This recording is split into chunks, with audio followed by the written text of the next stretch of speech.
YouTube, how you doing? Welcome back to the channel. We got some college football plays for you guys today. This is going to be part one of 2 parts this week that we're dropping for college football. So we got 4 games that we're going to be jumping into today, and then in a couple days we'll release another video with 5 other picks in there. But yeah, we got college football back, the official first week. Obviously we had week 0, but this is week 1 of college football, and we've spent some time trying to figure out our spots here in our play. So we do have 9 games total this week that we have at least 1 play per game on. The rest, you know, it's either a great ranked team playing a no-name school, a tune-up game, that type of thing, and we're not really about taking those 35 plus point spreads and whatnot. So these are all relatively close games that we predict and taking picks on here. So just sort of the FYI there. But yeah, let's bounce back here. We got week 1, a couple bright spots of week 0.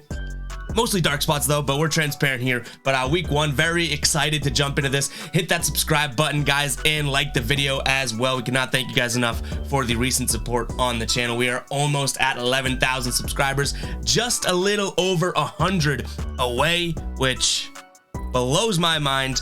But yeah, without further ado, let's jump into it, guys. First game that we're looking at here, and by the way, we will put all of the games that we talk about in this video in the description. So like I said, we have 4 games that we're looking at today, and then we'll have 5 in the video that comes out in a couple days. So if you guys do want to know what games we're looking at, just check out the description. We're going to probably put timestamps as well, so you guys can see that there. So first game we're looking at today is West Virginia traveling here to Pittsburgh. Pittsburgh 7.5 point favorites at home today.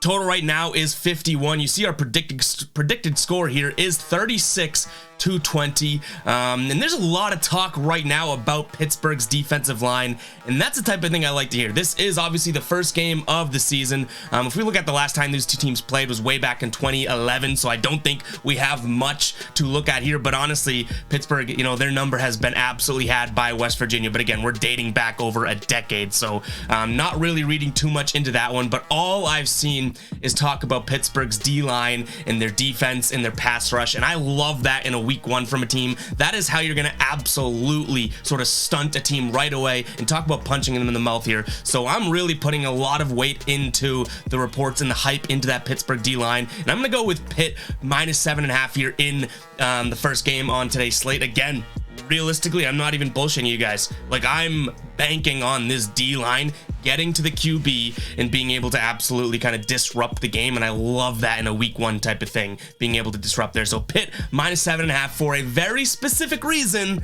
is our play there. Make sure to keep an eye on the pinned comment to make sure all of these plays are final. Any changes or updates will be in the pinned comment. All right, next game we got Penn State taking on Purdue. Purdue road dogs here plus 3.5, and I do like it. I like Purdue plus 3.5. They've been smacked around. If we look at their historics here, last time a couple years ago, smacked around 35-7. Before that, you know, this is dating back 5 or so years, 62-24, and then 45-21. Purdue has absolutely gotten smacked around by Penn State, but this is an improved team. We've seen Purdue get better and better for the last couple of years or so, returning its QB, everything like that. I think that we're looking at a team that probably is going to put up a fight against Penn State, and I do really like that. We see the predicted score here, obviously, with the computer algorithm saying it's going to be a Purdue victory, actually 29-27 or so.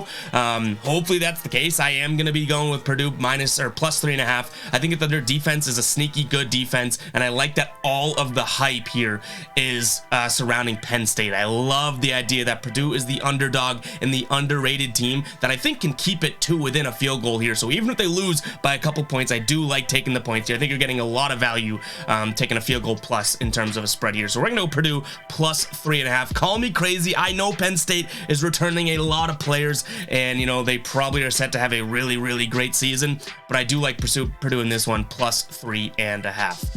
All right, next game, we got the NC State Wolfpack taking on East Carolina here.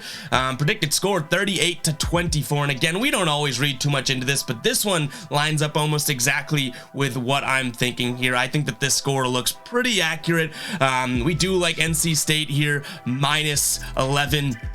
I just think that they are the better team. I think that they're going to come out ready to go. If we look at historics here, a couple years ago, they absolutely took it to them.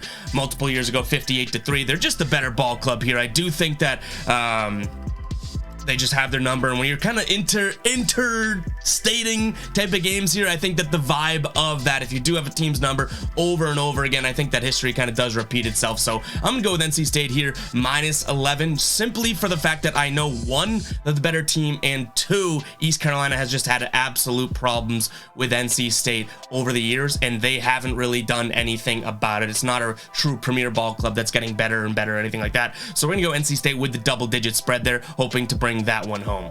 All right, last game on today's slate. Again, guys, we are going to have another video dropping that has a couple more, I guess, more hot topic type of games. But the last game on today's slate we're going to be looking at is Rutgers taking on Boston College. I didn't really have a firm play on this game to begin with, but being from Boston, you know, grew up liking Boston College, the Eagles, so I figured, you know what, let's throw something in there. I saw the spread, I like the number. BC -7 is definitely something we're rolling with here. I do know that Rutgers, you know, can play BC pretty close and keep it close, but 7 points, only asking for a touchdown here, if we're looking at the historics as well, I think is fairly doable for BC, and a team that has seemingly gotten a little bit better and better over the years, obviously losing some guys, but I'm gonna roll with BC in this one. I think that they're a better ball club, and I just, you know, I love the hometown team here, so I might be a little biased towards this one, but I think that there's a lot of value at just a touchdown game there, -7. So guys, that is gonna wrap it up for what we have in today's video. Hopefully you guys do enjoy that. Let's keep the train going. Let's hear the music out, and you know what, guys, let's have some fun this college football season. We are still looking for someone to jump on and do college football picks specifically for the channel, so reach out to me on Twitter. The Twitter's way up here, or on email at guybostonvideo@gmail.com. So guys, catch you guys in the next video. Make sure to stay tuned for part 2 of college football week 1. Catch you guys in the next video. Peace out.